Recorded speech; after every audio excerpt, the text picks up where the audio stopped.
ትውልዱ ይሄን እያየ ነው እያደገም ያለው ነው የምልህ። ፏፏንቴን እያየ አይደለም እያደገ ያለው፣ ኳስ ሜዳ ላይ ሄዶ ኳስ እየተጫወተ አይደለም እያደገ ያለው። የአብዛኛው ታዳጊ በጥይት ነው የሚጫወተው።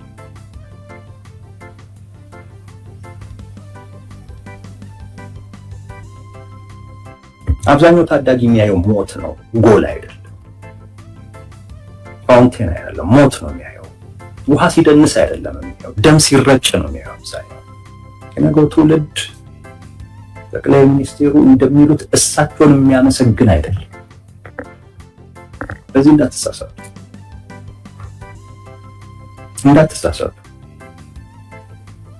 የነገውን ትውልድ የሚቀርጸው ዛሬ ላይ ያለው ትውልድ ነው።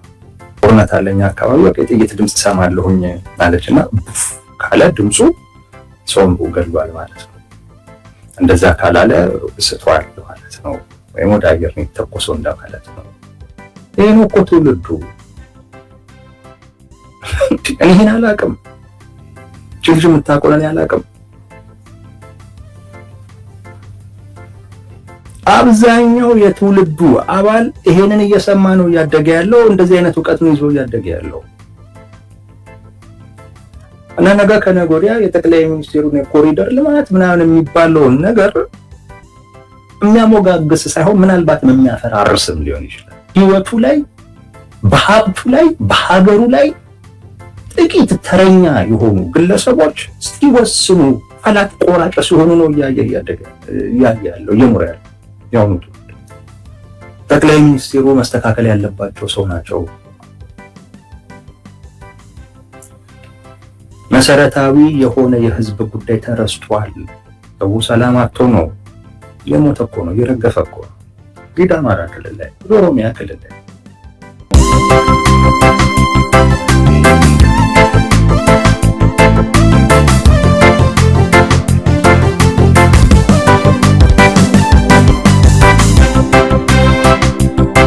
የነገው ትውልድ ምን አይነት ትውልድ ነው የሚለው እውነት ነው። በተወሰነ ደረጃ እሳቸው የሰሯቸውን ፋውንቴኖች፣ የኮሪደር ልማት እና እንደዚህ አይነት አየር መንገዶችን እያየ የሚል ትውልድ መኖሩ አይቀርም የተወሰነ። ያ ትውልድ ግን ኢትዮጵያን የሚረከብ ትውልድ ነው ብለው ግን ካሰቡ ጠቅላይ ሚኒስትሩ በጣም ተሳስተዋል። እንዲህ አይነት ነገሮች በጣም ትኩረቱን የሚወስዱት፣ እንዲህ አይነት ነገሮች በጣም የሚያስፈልጉት አካል ነገ ኢትዮጵያን የሚረከብ አይደለም ነው። እሱ ነገ ኢትዮጵያን ትቶ እነዚህን ነገሮች የበለጠ ሊያይና ሊያገኝ ወደሚችልበት አካባቢ የሚሄድ አማራጭ ያለው እነዚህን ነገሮች የሚያደንቀው፣ እነዚህን ነገሮች በደንብ እያየ በእነዚህ እየተጠቀመ የሚያድገው ነገር ከነገ ወዲያ አማራጭ ያለው ጥቂት ነው፣ በቁጥር ብዙ አይደለም።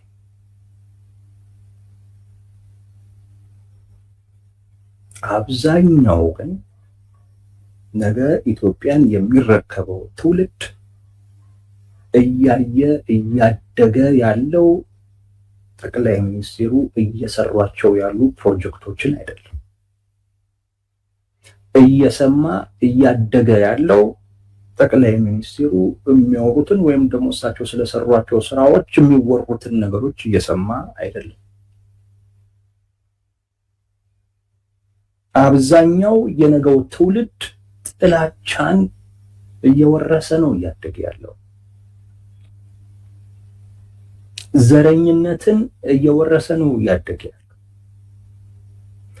ጦርነት እያየ ነው እያደገ ያለው። ከትምህርት ገበታ ርቆ ነው እያደገ ያለው።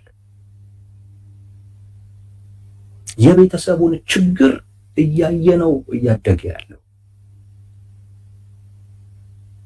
ከቤተሰቡ ውስጥ አንዱ ወገኑን ሲያጣ ሲሞት እያየ ነው እያደገ ያለው።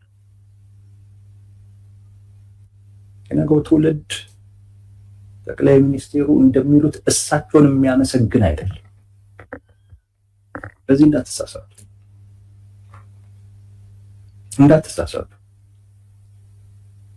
የነገውን ትውልድ የሚቀርጸው ዛሬ ላይ ያለው ትውልድ ነው። ዛሬ ላይ ያለው ትውልድ በምን አይነት ሁኔታ ውስጥ ነው እያለፈ ያለው? እሱን በደንብ ማየት ነው የሚያስፈልገው። በሰላም እጦት ውስጥ፣ በኑሮ ችግር ውስጥ ነው እያለፈ ያለው። በህይወቱ ላይ፣ በሀብቱ ላይ፣ በሀገሩ ላይ ጥቂት ተረኛ የሆኑ ግለሰቦች እስኪወስኑ ፈላጭ ቆራጭ ሲሆኑ ነው እያደገ ያለው እየኖረ ያለው ያሁኑ ትውልድ። ያሁኑ ትውልድ እየተዋጋ ነው። ይህ የትኛውም ቦታ ላይ ጦርነት አለ።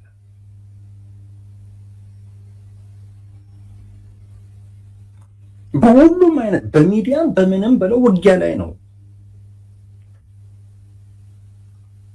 ብዙሃኑ ሶስት ነው ያለው። እውነቴን ነው የምላችሁ። ስለ ጠቅላይ ሚኒስቴሩ ፕሮጀክቶች ምናምን እምብዛም ብዙ ሰው ግድ አይሰጠው።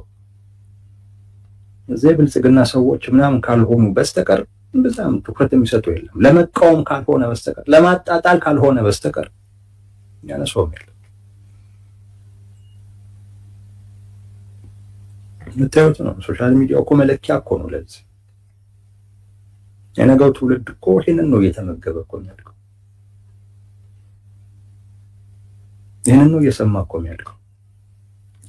ሰውት የሚያየውስ አንዲት ህፃን ልጅ ሰምቼ በጣም ገርሞኛል። ይሄ ዶንኪ ቲዩብ ላይ እሸቱ መለስ የሚባል ልጅ አንዲት ልጅ ከአማራ ክልል አቅርቦ ህፃናቶችን እያመጣ የሚያናገረው ፕሮግራም አለ እና እዛ ላይ አንዲት ከአማራ ክልል ልጅ መጣ። ትማሪያለሽ ወይ ሲላት አልማርም አለች። ለምን ሲላት እናቴ አትልከኝም አለች። ለምንድነው ማትልክሽ? ምክንያቱም ጦርነት አለ እና ትሰጋለች፣ ትፈራለች፣ ስለዚህ አትልከኝም አለች። የአሁኑ ትውልድ እንደዚህ ነው። ቀጥሎ ያለችው ደግሞ በጣም የሚገርም ነው። የጥይት ድምጽ ብዙ ጊዜ እሰማለሁኝ አለች። ጦርነት አለኛ አካባቢ በቃ የጥይት ድምጽ እሰማለሁኝ አለች እና ካለ ድምፁ ሰውን ገድሏል ማለት ነው። እንደዛ ካላለ ስቷል ማለት ነው፣ ወይም ወደ አየር ነው የተተኮሰው እንደማለት ነው። ይሄ ነው እኮ ትውልዱ። እኔ ይሄን አላውቅም። ችልጅ የምታውቀው እኔ አላውቅም። አብዛኛው የትውልዱ አባል ይሄንን እየሰማ ነው እያደገ ያለው። እንደዚህ አይነት እውቀት ነው ይዞ እያደገ ያለው እና ነገ ከነገ ወዲያ የጠቅላይ ሚኒስቴሩን የኮሪደር ልማት ምናምን የሚባለውን ነገር የሚያሞጋግስ ሳይሆን ምናልባትም የሚያፈራርስም ሊሆን ይችላል።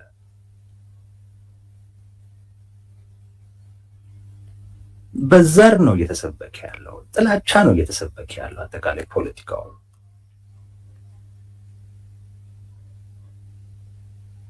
ይሄ ደግሞ ከሆነ ነገ ከነገ ወዲያ ስንት ስልጣኔ እኮ በጦርነት ምክንያት ፈርሶ የለም እንዴ? ፈርሷል እኮ ስንት ስልጣኔ እኮ አመድ እኮ ሆኗል። በታሪካችንም እኮ እናውቃለን። እነ ሶሪያን እኮ እናያለን፣ እነ ሊቢያን እናያለን እንዴት እንደፈረሱ። ቅርባችን ሱዳንን እናያለን። ለመገንባት እንጂ እኮ ነገሮችን ለመፍረስ ጊዜ ይወስድባቸው። ምን እያልኩ ነው? ዋነኛው ጉዳይ የዛሬውን ትውልድ መሰረታዊ የሆኑ ጥያቄዎችን መመለስ ላይ ነው ማተኮር የሚያስፈልገው ነው። ያው ለነዛ ትኩረት አይሰጥ እያልኩ አይደለም፣ ግን የህዝቡ መሰረታዊ ጉዳይ ተነተትቶ ነገሮች በሙሉ በኮሪደር ልማትና በእንደዚህ አይነት ፕሮጀክቶች የሚለካ ግን ከሆነ በጣም ስህተት ነው። ይሄ በጣም ስህተት ነው። ጠቅላይ ሚኒስትሩ ሁሉን ነገር የሚለኩት ከዚህ አንጻር ነው። በቃ ትውልዱ ያመሰግነኛል እኮ እያሉ እኮ ነው። ትውልዱ እንደሚወቅሳቸው ሊረግማቸውም ሁሉ እንደሚችል እኮ ማሰብ እኮ አለባቸው። ባልሰሩት ስራ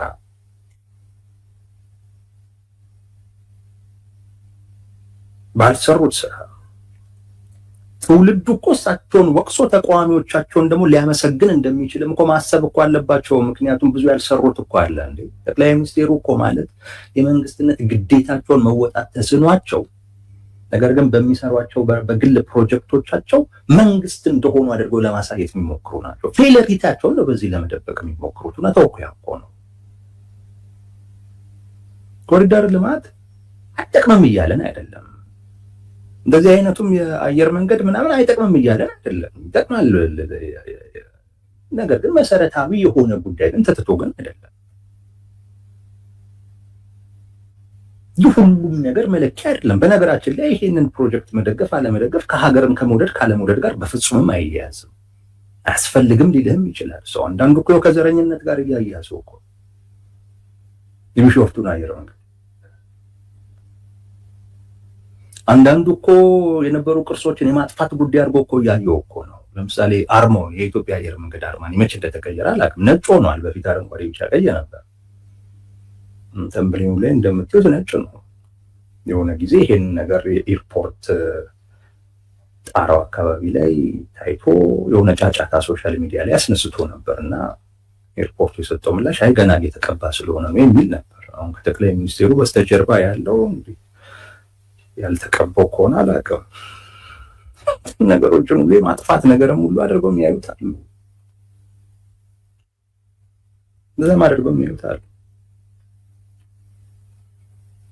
መሰረታዊ የሆነ የህዝብ ጥያቄ ተዘንግቶ እሱን መመለስ ስላልተቻለ የሁሉም ነገር መለኪያ ይሄ እንዲህ አይነት ነገሮች መሆን የለባቸው። ምንድነው ትምህርቱን ላቋረጠው ልጅ ምንድነው መኖር ለከበዳት እናት ይሄ እስቲ ነገሩ። ልጆቿን ማሳደግ ላቃታት ልጆቿን ለቀበረች እናት ይሄ ምንድነው? ምንድነው ይሄ? ልጆቿ ታግተውባት ብር እየተጠየቀች ላለች እናት ወይንም ደግሞ ላለ አባት ይሄ ምንድነው? አቅም አጥፎ ገንዘብ አምጣ ተብሎ ቆዝሞ ላለ አባት ይሄ ምን ነው?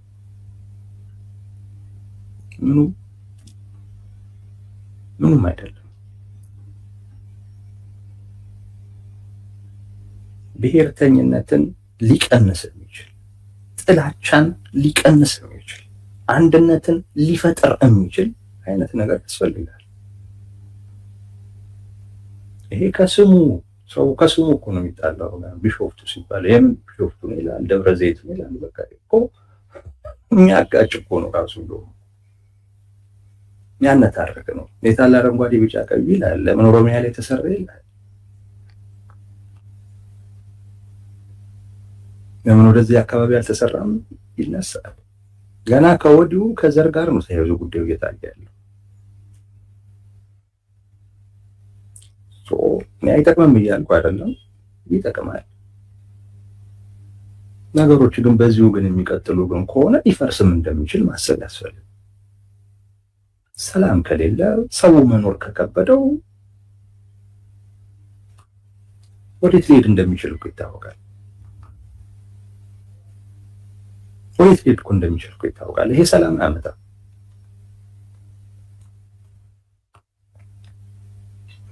እዛም ላይ ማተኮር ተገቢ ነው እና ስለ ትውልዱ ስናወራ ተወቃሽ ነን ተመስጋኝ ነን የሚል ጉዳይ ስናወራ የህዝቡን መሰረታዊ የብዙሃኑን ጥያቄ በመመለስ ረገድ ምን ላይ ነን ብሎ መጠየቅ ተገቢ። ምን ላይ ነን ብሎ መጠየቅ ተገቢ። እንደገባኝ ከሆነ አሁን ጠቅላይ ሚኒስትሩ እነዚህ የሚሰሯቸውን ነገሮች በሙሉ በቃ የሁሉም ነገር መለኪያ አድርገው ነው የቆጠሯቸው ያሉት። ይሄ ደግሞ አስደንጋጭ ነው። እውነቴን ነው የምላችሁ። እነዚህ ነገሮች ሲሰሩ ነው ኢትዮጵያ የምትቀጥለው ተብሎ የሚታሰብ ከሆነ እኔ ቀጠናዊ ጉዳይ እየታየ አይደለም ማለት ነው። በአግባቡ በስጋት ደረጃ በደንብ እየተፈተሸ እየታየ አይደለም ባይ ነኝ። የሁሉም ነገር መለኪያ በቃ የኮሪደር ልማት ምናምን ነው እየሆነ ያለው።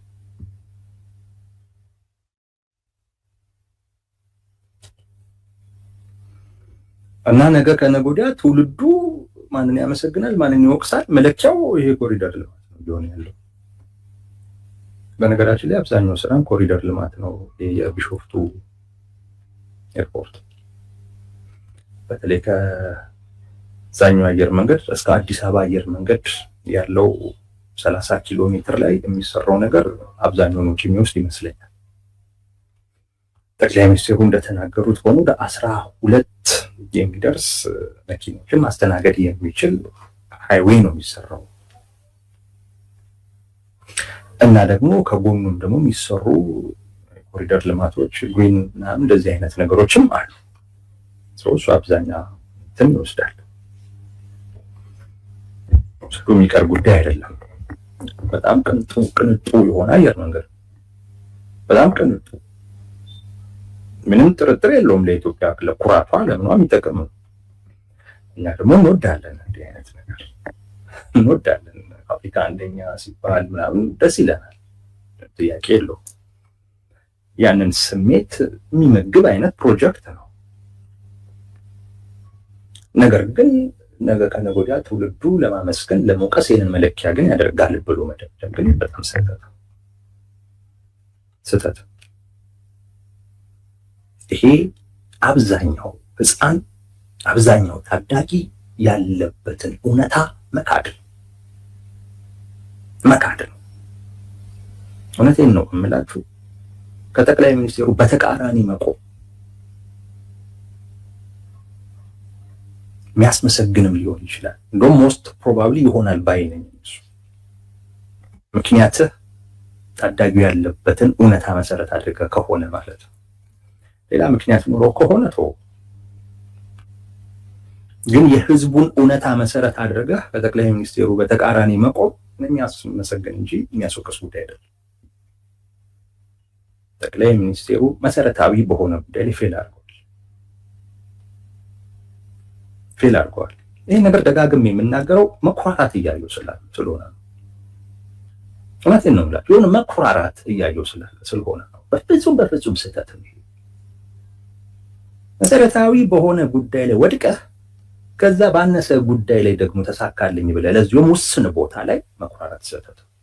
ይሄ የመኩራራቱ አንዱ ጉዳይ እኮ ነው። አሁን ምን ነገራችሁ? አስተላለፋችሁን አስተካክሉ። ጠቅላይ ሚኒስትሩ ትኩረታቸውን ሊያስተካክሉ ይገባል።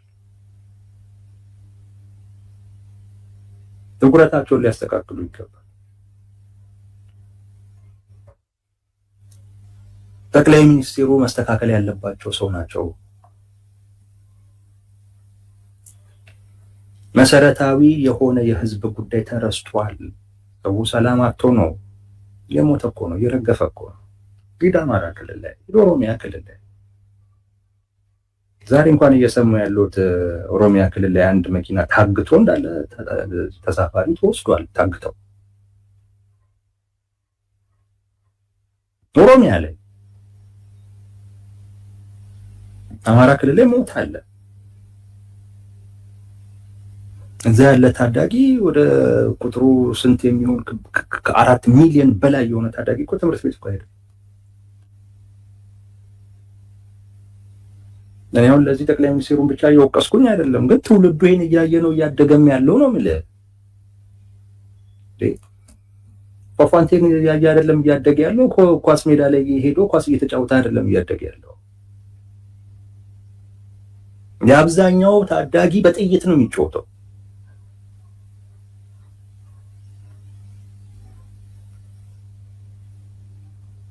አብዛኛው ታዳጊ የሚያየው ሞት ነው፣ ጎል አይደለም። ፋውንቴን አይደለም፣ ሞት ነው የሚያየው። ውሃ ሲደንስ አይደለም የሚያየው፣ ደም ሲረጭ ነው የሚያየው አብዛኛው።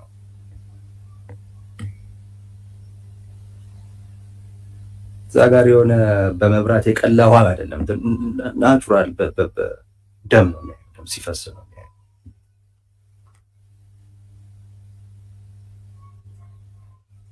እና ይሄ ትውልድ ነገ ከነገ ወዲያ ጠቅላይ ሚኒስትሩን ያመሰግናል። እንዴት ነው የሚያመሰግነው? ነገ ከነገ ወዲያ ከጠቅላይ ሚኒስትሩ በተቃራኒ የቆሙትንና ሲቃወሟቸው የነበሩትን ሰዎች ሁሉ ይወቅሳል። አይወቅስም። ልክ ነበሩም ይላል። እንዴ የምትቸገር እናቱን ነው እያየ ያለው። ቶሎ ውጪ ተብላ እቋን በታትና ለመውጣት ስትቻኮል ነው እያየ ነው የሚያድገው። እናቱ እንደዛ ስትሆን እያየ ነው የሚያድገው። እዛው አዲስ አበባ እኮ ብትሄድ እኮ ፖሊስ መንገድ ላይ ያሉትን እኮ በጫማ ጥፊ ሲመታ እኮ ነው ታዳጊ እኮ ያንን እያየ እኮ ነው የሚያድገው።